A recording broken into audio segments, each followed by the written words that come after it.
Freckles आणि especially pigmentation हा काय विषय?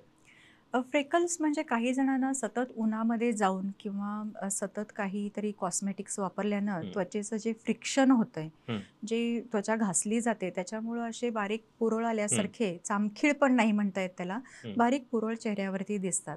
हं, तर ते फ्रेकल्स काही जणांना आवडतात सुद्धा, ते आनंदानं मिरवतात सुद्धा. काही जणांना आपल्या चेहऱ्यावरती एकही स्पॉट नसावा असं वाटतं. तर हं. ते होमिओपॅथीनं पूर्ण घालवताही येतात. हां. आणि त्याशिवाय आता सध्या डायमंड पॉलिशिंग आलेलं आहे, स्किन ॲब्रेजन थेरपी आलेली आहे, डर्मा रोलर्स हं, आलेले आहेत, ज्याच्यामध्ये आपण लेझरचा उपयोग करतो. त्याशिवाय हायड्रा फेशियल्स आलेले आहेत, हं, ह्याचाही उपयोग आपण करतो. त्यांना हं, हे सगळे कंप्लेंट्स घालवता येतात. पिगमेंटेशन जे आहे ते हॉर्मोनल असतं. हं, विशेषतः स्त्रियांच्यामध्ये पिगमेंटेशन दिसतं.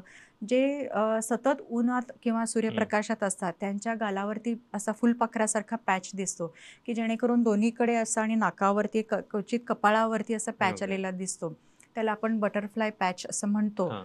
तर ते विशेषतः जे हेअर डाय लावतात, सतत आठवड्याला लावतात किंवा 15 दिवसाला लावतात. तर हं. त्या डायमधले काही घटक तुमच्या स्किनमध्ये फिल्टर होऊन येतात ॲब्सॉर्ब. आणि ते दिसू लागतात. हं. कुठं ना कुठं त्या डायला पिगमेंटला जायचंच असतं, तर ते गालावरती येतं. तर ओके. ते पिगमेंटेशन जाण्यासाठी काही हं, विशिष्ट अशी होमिओपॅथिक क्रीम्स आहेत, काही विशिष्ट होमिओपॅथिक औषधं आहेत, हं, ज्याचा आम्ही आमच्या हॉस्पिटलमध्ये, क्लिनिकमध्ये वापर करतो हं, आणि त्याशिवाय लेझर थेरपी जी आहे, हं, त्यांना सुद्धा हे घालवता येतात.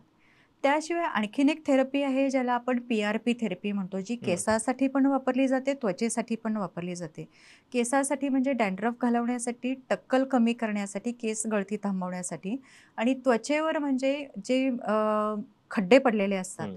ओपन पोअर्स असतात, ओके. पिगमेंटेशन आलेलं असतं किंवा फ्रेकल्स असतात. काही वेळेला स्किन टॅग्स येतात, म्हणजे चामखिळीसारखे असे हं, टॅग्स दिसतात. तर ते घालवण्यासाठी पी-आर-पी म्हणजे plasma rich platelet rich plasma म्हणतो आपण त्याला. हं, म्हणजे जे माणसाचं रक्त असतं, त्याचंच ब्लड सॅम्पल घेऊन त्यातला प्लाझ्मा वेगळा केला जातो. ते हं. जे प्लेटलेटमध्ये रिच असतं आणि त्याचा उपयोग करून ते सीरम त्वचेवरती वापरलं जातं. म्हणजे तुमचंच शरीरातलं रक्तातलं रक्त. सीरम वापरून त्वचेला तजेला देणं, केस गळती थांबवणं, हं.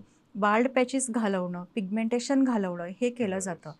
आणि that is a wonderful treatment. कारण त्याच्यामध्ये कसं दर 21 दिवसाचं सायकल असतं आणि हं. अशा सिटिंग्स दिल्यानं त्यांची त्वचा आणि केस पूर्ववत झालेले आम्ही स्वतः पाहिलेले आहेत.